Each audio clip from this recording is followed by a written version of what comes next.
Today we're going to do a science experiment about sinking and floating. Do you know what the words sink and float mean? When something sinks, that means it goes below the surface of a liquid, like water. That's what we're going to use today. And if something floats, that means it stays on top of the surface of the liquid. So I have some objects in my mystery bag, and we're going to see if they sink or float. Let's see, I'm going to reach into my bag, I'm going to pick an item out. Let's see, my first item is a penny. Do you think that's going to sink in the water or float in the water? Let's test it out. Let's see. I'm going to put it in the water. Did that sink or float? That sink. That sunk. All right. Now let's see, my next object is going to be, let's see, a crayon. Do you think a crayon is going to sink like a penny, or will it float? Let's see. That sinks too. All right. My next object is this rainbow bouncy ball. Do we think it's going to sink or float? Let's take a look. That floats.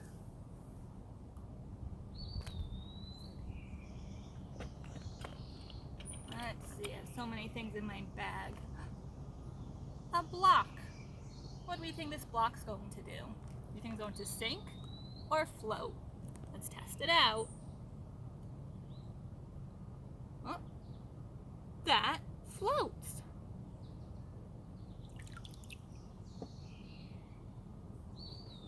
Let's see. All right. I have this big rock. Is this going to sink or float? I think it's going to sink. Let's test it out. Plop. That sinks too.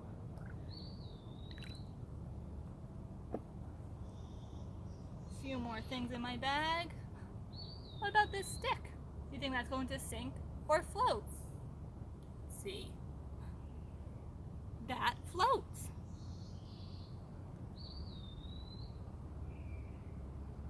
All right. Do you know what this is?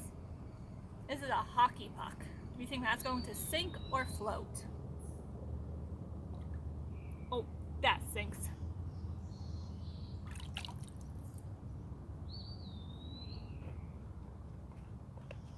All right. Now this is a cut up pool noodle.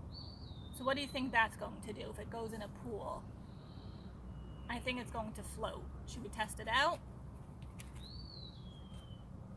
Yep, that floats. That's why it makes a good toy in a pool. All right. I have a metal spoon. Do you think that's going to sink or float? Let's see what it does. Oh, that sinks.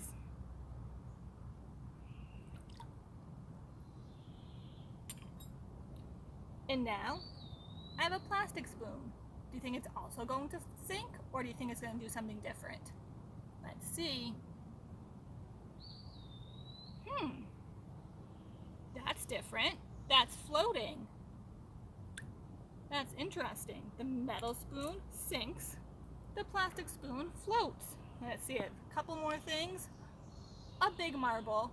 Do you think that's going to sink or float? Let's try it out. Oh, what did it do? That sinks. All right, and my last item is a piece of paper. Do you think it's going to sink or float? Let's try and find out. Oh, it floats. Even when it's getting wet, it still floats. So, something big like this ball that floated, but something little like this marble, it sinks. So, it's not the size of the object that makes it sink or float, right? Because this was big and this was little. It's what the object is made out of. So everything that you see is made up of particles, but the particles are so teeny tiny small, you can't see the particles. And in objects that sink, like this marble or this metal spoon, the particles are close together. And then in objects that float, like this plastic spoon in this pool noodle, the particles are far apart from one another, and that's why they float. So I want to do this experiment again with these two spoons, because they're both the same. They're both a spoon, but one's metal and one's plastic. So remembering that objects that sink, that means the particles are close together, and objects that float, the particles are far apart. Let's see if we can figure out what's going on here. So here's the metal spoon, and that sinks. Here's the plastic spoon, and that floats. So what is happening with those particles? In the metal spoon, the one that sinks, that means the particles are close together, right? And with this plastic spoon that floated, that must mean the particles are far apart. So next time you're in a pool or taking a tub, take some objects with you to see if they will sink or float. But before you put them in the water, whatever objects you choose, check with mom and dad to make sure that those objects can get wet.